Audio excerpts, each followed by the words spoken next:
ini dari kelompok 1 kelas 31 tugas berita vlog akan memperkenalkan diri. Perkenalkan, saya Aisyila Putri Aryas, absen 2. Perkenalkan, saya Alia Nurrahma, absen 7. Perkenalkan, nama saya Azifa Najwa, nomor absen 11. Perkenalkan, nama saya Berlian Nova Maharani dari absen 12. Perkenalkan, nama saya Dahayu Divanda Putri Daniswara dari absen 13. Perkenalkan, nama saya Nabila Kusumawardani dari absen 24. Sekian perkenalan dari kami, selamat menikmati videonya. Halo teman-teman, saya Alia dan teman saya Aisyila. kami akan menemani kalian berjalan-jalan melihat alun-alun Surabaya dan memberikan sedikit informasi mengenai alun-alun Surabaya.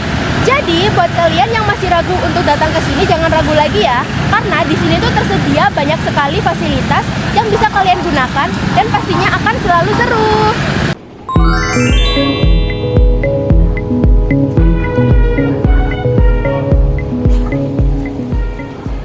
Di ruang bawah tanah ini kalian bisa melihat foto-foto dari Dr. Sutomo beserta keluarganya seperti ini.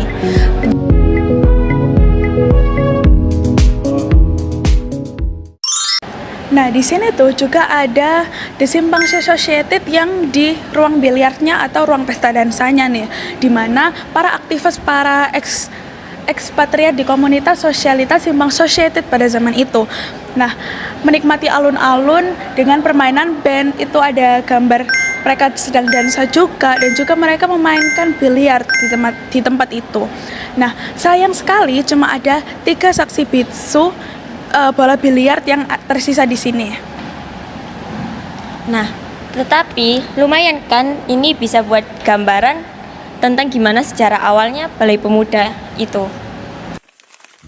Untuk menuju ruang bawah tanah, kalian bisa menggunakan eskalator, jadinya nggak perlu capek.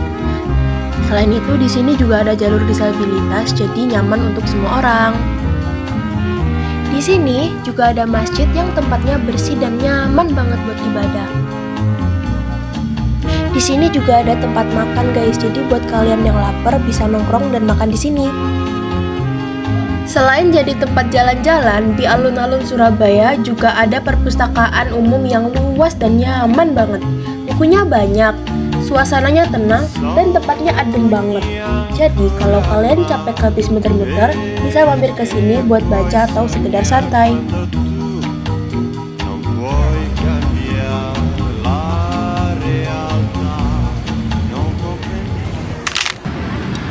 Wow, super duper lengkap dan terfasilitas ya Al ternyata.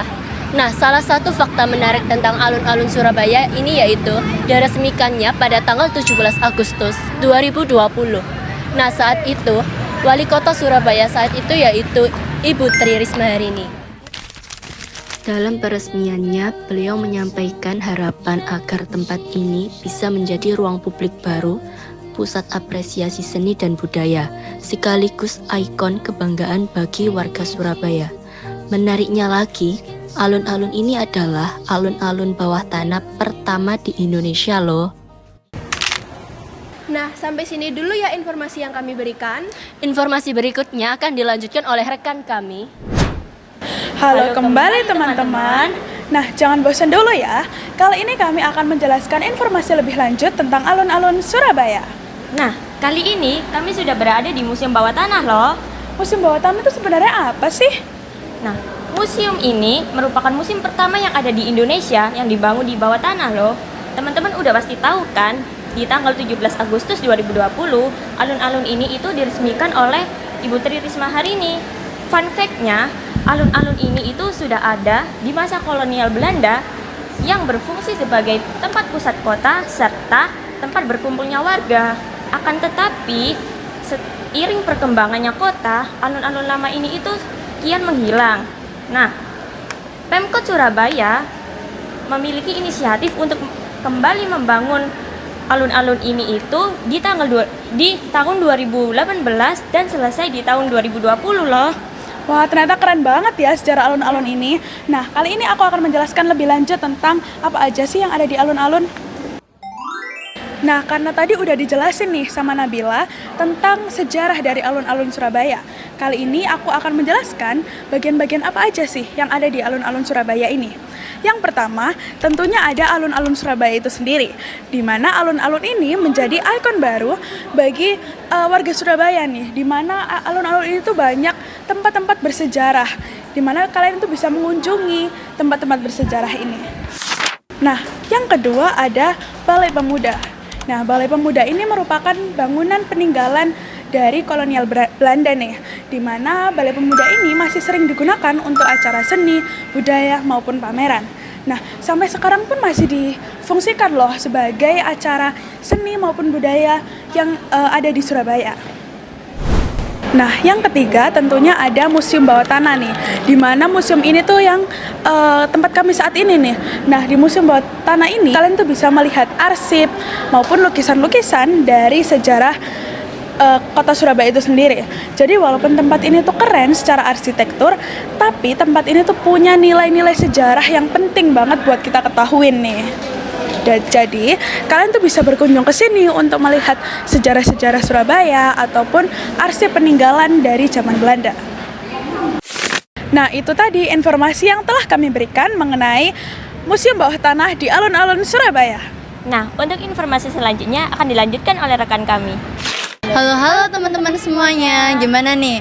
Masih pada semangat untuk terus mengikuti kita dalam mendapatkan informasi-informasi menarik tentang alun-alun Surabaya? Harus tetap semangat dong. Yuk ikuti informasi selebihnya tentang alun-alun Surabaya. Dengan saya Ziva. Dan saya Nova.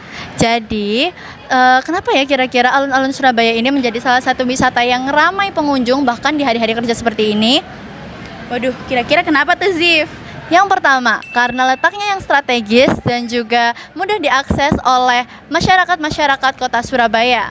Tapi ada alasan lain nih. Sebenarnya, alun-alun kota Surabaya ini merupakan kawasan cagar budaya yang sudah ada sejak tahun 1970-an. Namun, setelah direvitalisasi, akhirnya pusat hiburan Belanda tersebut yang ada pada tahun 1970 berubah menjadi alun-alun, tempat terbuka bagi publik yang kemudian digunakan untuk kegiatan-kegiatan para pemuda dan juga wadah untuk pelestarian sejarah dan budaya kota Surabaya. Nah, alasan yang terakhir kenapa alun-alun Surabaya ini juga ramai dikunjungi karena tersedianya rute yang memudahkan para pengunjung untuk mengetahui titik-titik lokasi sehingga mereka tidak bingung lagi, serta memudahkan mereka untuk mengunjungi lokasi-lokasi yang hendak dituju. Nah, bener banget tuh Ziv kata kamu.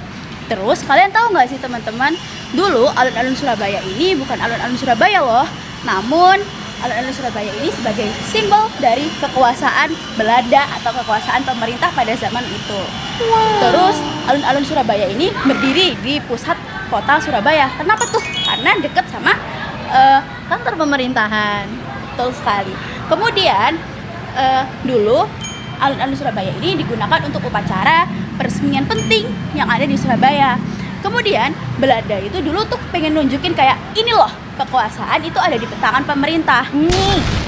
Makanya itu alun-alun Surabaya digunakan sebagai panggung politik seperti itu. Wah, ternyata menarik banget ya sejarah. Kenapa sih alun-alun ini bisa dibangun? Keren banget kan? Keren banget. Jadi, gimana kalau sekarang kita tanya-tanya tentang pengunjung-pengunjung di sini, gimana pendapat mereka tentang alun-alun kota Surabaya? Yuk ikuti kami.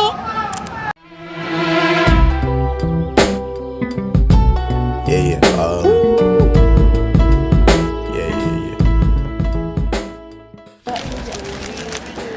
Halo Kak, permisi. Gerudukan banget, permisi. Iya, gak apa-apa. Kenapa? Maaf Kak, kita dari kelompok 1 kelas 1131 SMA Negeri 11 hendak mewawancarai Kakak tentang seputar kegiatan Kakak dan pendapat Kakak di alun-alun Surabaya ini. Apakah berkenan? Boleh. Oke. Ya. Pertanyaan pertama ya Kak. Gimana nih pendapat Kakak tentang alun-alun Surabaya ini? Menurut aku tentang alun-alun Surabaya ini itu tempat yang cozy banget ya untuk ukuran alun-alun nih. Apalagi alun-alun Surabaya ini menyediakan museum bawah tanah yang sangat-sangat estetik dan punya space banyak gitu. Oke, selanjutnya nih, menurut kakak fasilitasnya di sini tuh bagaimana? Oke, dari segi fasilitas ya, untuk alun-alunnya atau untuk museumnya? Museumnya deh. Museumnya, oke. Dari fasilitas, space-nya kan besar ya. Terus habis gitu cukup muat untuk banyak orang. Habis gitu untuk ukuran basement dia punya AC. Jadi bikin pengunjung itu nyaman di sini gitu. Oke, terima kasih kak. Iya. Nah, iya nih Kak, maaf ya Kak. Untuk kesannya Kakak gimana nih tentang museum bawah tanah di alun-alun Surabaya? Oke, untuk museum bawah tanah kesanku ya estetik pol. Terus habis gitu cozy banget dan enak banget kalau semisal dibikin buat video tugas. Kebetulan aku lagi bikin video tugas juga soalnya. Oke, samaan ya sama kita. Iya, samaan ya. Iya. Terima kasih ya Kak. Terima kasih. Halo Kak, kami mau nanya-nanya nih apakah boleh? Boleh, silahkan. Nah, menurut pendapat kamu gimana sih alun-alun Surabaya itu? Menurut saya, alun-alun Surabaya itu menyenangkan sama menenangkan. Nah, untuk kakak-kakak, menurut pendapat kakak-kakak, alun-alun Surabaya ini dari segi fasilitas dan estetikanya itu gimana sih? Bagus sekali ya, seperti yang bisa dilihat alun-alun ini menyediakan banyak kursi-kursi agar orang bisa duduk atau beristirahat, dan penempatannya itu sangat bagus sekali sehingga bisa melihat pemandangan di sekitar. Nah, itu tadi wawancara kami bersama pengunjung ada di Museum Surabaya. Nah, jadi gimana nih? Teman-teman semakin tertarik kan untuk mengunjungi alun-alun kota Surabaya? Yuk! Terima kasih sudah menonton video kami. Sekian dari kami. Wassalamualaikum warahmatullahi wabarakatuh.